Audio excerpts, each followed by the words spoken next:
What a day! What a lovely day! Today's Mad Musings is looking at Gamma World, TSR's post-apocalyptic game with 7 different editions. This is the game with everything you want for an after the crash setting, though often in different editions. You've got versions that go from very serious to very silly, and almost all of them borrowing their rules from whatever the D&D edition was of the day, from 1st edition to 4th edition D&D, with D20 Modern thrown in. It has a fairly loyal fan base, who each have their own favorite edition. It also has the reputation of being a furry game, though that reputation did come a few editions in. I'm Mr. Welch, and let's find out who runs Bartertown. Gamma World starts all the way back in 1978, being the brainchild of Jim Ward and Jake Jacquet. God, I hope I pronounced that one right. In one of TSR's attempts to start a new RPG to run alongside D&D. While it obviously never had the success of D&D, it probably did have the best staying power of all the secondary titles. It was pretty much in print non-stop in one of its various editions until the closeout of the 7th edition about 10 years ago. So, good job, guys. The background plot is rather thin because it really wasn't needed. First edition gives a decent amount of history for what happened to destroy civilization, but without a lot of specifics. Nobody knows what finally blew up the world hundreds of years ago, but it doesn't really matter. The world has been drastically changed. There's mutants everywhere, lost tech to find, and strange monsters to encounter. In short, don't worry about the past. Focus on the now. The game was tied to the original Metamorphosis Alpha, the first science fiction RPG, also written by Ward. It keeps the original premise of humans trying to survive on a setting filled with mutants, furries, robots, and lost tech, but instead of being on a spaceship, it's now on planet Earth. There are a lot of similarities, as you can expect, with psychic powers and mutations and the rest. TSR was impressed with the game, but wanted it on a larger scale. Enter Gamma World 2 years later. Learned that from Jim Ward himself. First edition Gamma World largely took its mechanics from a modified version of first edition D&D. Stats were the same as D&D with a few changes. Wisdom became mental strength. Strength was now physical strength. Hit points were largely generated at character generation by rolling a d6 for every point of constitution, but they never went up unless you raised your con. Saving throws were reduced to just 3, mainly dealing with environmental hazards. Attacks were calculated like Thaco, rolling on a chart comparing the quality of your weapon against your target's armor class. The better the weapon, the better the chance. So a super high-tech weapon is going to wreck face compared to a rock. There technically aren't any levels, but when you reach certain thresholds, you get to roll on certain charts that typically raise your stats, up to a maximum of 18. So, leveling by another name. First edition, there's 3 playable races. Purebred humans that have no special rules and are considered by the game much weaker compared to the other 2, but are considered friendly by death robots and automated tracking plasma cannons. Great for you, but don't stand too close to your Viscacha hybrid buddy. They do have a few advantages in dealing with old tech, and they're kind of like the vault dwellers of Gamma World. You've got the mutant animals, where the game gets its furry reputation from. Pick an animal, make it humanoid, then wing the special abilities. That's pretty much the rules for mutant animals. They do get better. Then you move on to the mutants, the reason why you're playing this game. Gamma World is all about the mutations. It has pages of mutations to roll for. Some amazing, some meaning you shouldn't get too attached to the character. You've got physical and mental mutations, and you roll at random when you get them. You can get normal psychic stuff like telepathy or telekinesis. You can get utterly powerful stuff like planar travel or life drain. And then you get the bad stuff. There's some spectacularly bad mutations, like turning every saving throw against poison into a save or die result. You could smell like prey to every predator on the planet. Or you could just be water soluble. Like I said, some of these mutations mean don't get attached to your character. But the utter randomness of the mutations is what made the game popular. Second edition hit in 1983 with James Ritchie adding his name to the design credits. It's a box set now and in full color with a better page layout. The rule system is still first edition D&D. In fact, the biggest changes in the system were just tweaks to various rules and abilities that needed adjustments. There's a ton more art in second edition, with Easley, Elmore, and Parkinson giving images to the places and creatures that were only described in the first edition. And there's some wild creatures to be found in Gamma World.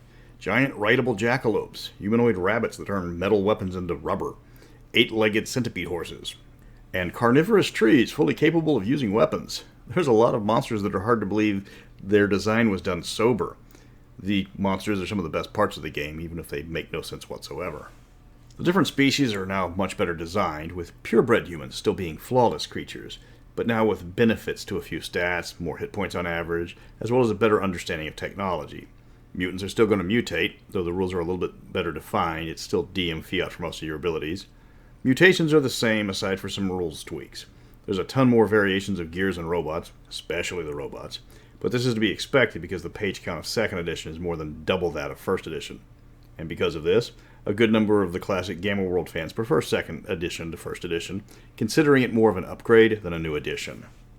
3rd edition hit in 1986, and this time the design was accredited to Jim Ward alone, though he said that his involvement with the game ended after 2nd edition. The biggest change of this edition was converting the rules over to a version of the Marvel superhero system, with a color-coded chart determining success based on the ranks of the characters. It also went away from the level system to more of a stat-skill open class system. The original 3 classes are there, but now you can play plant creatures as well. The formatting of this book did take a step backwards from 2nd edition, something you notice early on with the more compacted text in the book. The mutations are still the same, updated for the new system, with plant mutations being used for plant characters finally. A good chunk of the book's art is recycled from 2nd edition, as well as most of the text for the robots and monsters. 4th edition came out in 1992, with Bruce Nesmith adding his name to the design. This edition was based on Dungeons & Dragons 2nd edition, and is largely considered by a good chunk of the Gamma World's fans as the pinnacle of the setting. Senses and mutations are added as stats to the game, though of course purebred humans still don't mutate. The races are more defined, with mutant/humanoids now called altered human. The rules for mutant animals are now a fully fleshed out option, with little in the way of just wing it. Instead, there's a variety of different types of animals, and players are given a list of options depending on the animal they want to play. Still want to go full furry? That's an option. So is a talking animal and all the points in between. Plants are back as well, with just as many creation rules. It was the definition of the animal rules in this edition that really gave the game its furry reputation. Mutations are reined in, with players getting 1 to 5 total, rather than 2d4 like in previous versions. Mental and physical mutations are the opposite of each other, with more of one giving you less of another. 4th edition was a full-on class level system with 4 classes available. They naturally synced up with D&D classes with one exception. Enforcers were fighters, espers were wizards, scouts were thieves, and examiners replaced the cleric class by focusing on recovering and using lost technology. Characters leveled up normally like D&D, though you had to focus on what you wanted to level up more than the original system. For example, you got to add a +1 to a derived stat every level. This can be skills, attack bonuses, or mutation abilities. While it's a bit more restrictive, it also gave you more agency than its fantasy cousin. After 4th edition, Gamma World got absorbed into a variety of new games as subsettings. 5th edition is tied to the game Alternity. It was a much darker and grittier game compared to its predecessors, something that didn't sit well with the original fans. Kind of like that show Mockingbird Lane that probably none of you remember, which was a serious remake of the Munsters. Somebody thought that was a good idea. Anyways, rather than lots of silly 80s references and furry mutants, Alternity Gamma World was a fight-for-your-life survival game. It does add androids to the races finally, but the furry mutants are restricted to the raccoon-like dabbers, the giant Sasquatch, and the super-intelligent Sleeth, who despite their name and appearance are not Sleestack. You will instantly notice this when you realize they have a movement rate faster than 1. Everyone else, of course, is from the Alternity system, which you're going to have to wait for that review to come out for specifics. But it's basically an altered D20 system with 4 classes, again similar to D&D classes, except now they're Combat Op, Tech Op, Diplomat, and Free Agent. This edition suffers badly from taking itself too seriously, plus not a lot of Gamma World players wanted to switch from the superior 4th edition to the amalgamated version that was Alternity. Gamma World's 6th edition was tied to the D20 Modern book, and unlike the Alternity version, was mostly standalone. You will need the D20 Modern book for all the rules. This version was licensed to Sword and Sorcery Studio, the first version of the game outsourced to another company. Actually, the only version outsourced. You cannot play this version by itself. Races are the original purebreds and mutants, but now you have stock humans and androids. No furries for you. Stock humans are just run-of-the-mill humans with no special abilities. Pure strains are now their own special race rather than just non-mutated humans. This was a sticking point because the edition threw the old lore on its ear for no apparent reason other than just have different varieties of humans in a game, known for people not playing a lot of humans because the other options were more fun. Then you pick a job and your hero type from the normal D20 rules, and the rest is crunch. Again, very serious, with little humor and tons of rules. And once again, the Gamma World fans largely passed on it. 7th edition was tied to 4th edition Dungeons & Dragons, with all the baggage that came with it.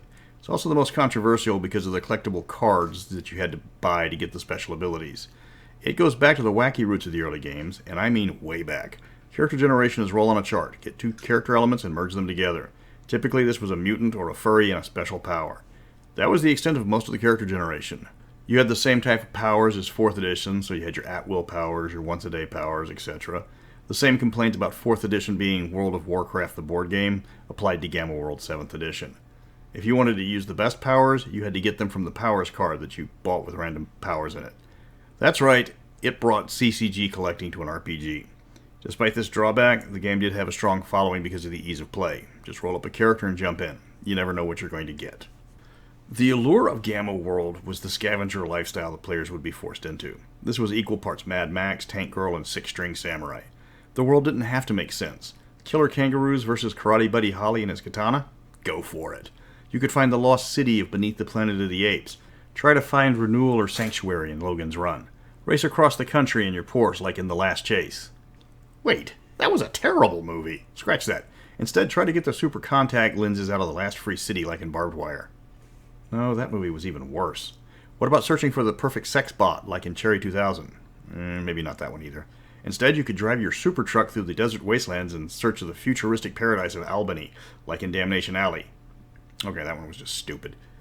Look, just head to the beach of what's left of Los Angeles and defeat the evil fascist surfers like they did in Surf Nazis Must Die. The point I'm trying to make is there is a ton of bad post-apocalyptic movies you could steal from for Gamma World stories, and most of your players wouldn't even know, or even care if they did know about it. Just stay away from A Boy and His Dog for source material. That one was a little too squick even for me. Gamma World's focus is all about the scavenging regardless of whatever edition you used. The world ended at a very high tech level, but most of the survivors were blasted back into the Stone Age. But not all. Unlike Numenera, there are playable characters that know how the old technology actually works. There's even towns and fortifications that survive the war somewhat intact and still maintain a level of advancement. There's multiple tech levels for the players to encounter, with purebreds more familiar with the old technology, and mutants and furries being much more primitive. It's a balance thing. Mutants get pyrokinesis, humans get laser pistols. There's also hyper-advanced technology with artifacts that are well above all known technological levels. Maybe they're helpful, maybe they're dangerous. More than likely, it's both. And unlocking artifacts is a major part of the game. As I've mentioned, the game has a sliding scale of silliness to seriousness. If you want to play a game, you're going to have to decide what kind of game you want to play. 7th edition is almost random chaos, with characters being just a concept with a power and everything else is done randomly. 6th edition is deadly serious, with more of the wilder creations left out and a lot of nasty things waiting to kill you. All of the editions are largely compatible with D&D or the parent game of the edition, especially the Alternity version. The 1st edition Dungeon Master's Guide even had rules for converting Gamma World characters over. If you're going for a game similar to Fury Road or Book of Eli, you probably want the more serious editions. If you like Deathstalker or Wizards, go with the earlier editions. Finding the editions aren't that hard. They're almost all reprinted on the Guild, and bear in mind there's not a lot of support outside the core rules for most of the editions. 7th edition you can actually find in a lot of stores for half price. There's not a lot of demand for it. There are 7 editions, like I said, but no edition got more than 6 supplements or adventures. There's a lot of support online for the game, plus more than a few articles in Dragon Magazine, and some dungeon adventures as well. Of the Gamma World fan sites, Post-Apocalypse Forge is probably the largest, even if it looks like it was made back in the 90s. Still, a website still using frames is oddly appropriate for a Gamma World website. No matter what edition you want to use, there's going to be some support for it. Gamma World survived because the background wasn't that important. There's no overarching Gamma World subplot. The world blew up a long time ago and now you're just living in it. There's no timeline explaining what happened that's official. In fact, the cause of the Holocaust often changed edition to edition, with multiple interdimensional rifts being the cause in 7th edition. You can make it whatever you'd like. The featured city in each edition tended to change, with Los Angeles, Seattle, and Pittsburgh all taking turns in the various editions. Everything was left for the DM to figure out, and even then, you could just run Monster of the Week and be happy. That was the charm of the game. It was left up to your imagination. They gave you the apocalypse. Now it's yours to fill in all the details. Next up on Mad Musings, I'm looking at Mongoose Publishing Starship Troopers. Based on the book by Robert Heinlein, the Starship Troopers in name-only movie by Paul Verhoeven, and the CGI cartoon that was long on plot and unfortunately stuck with bad CGI because of production problems. Can this military game overcome the problem with similar games that have run into regarding recycled plots?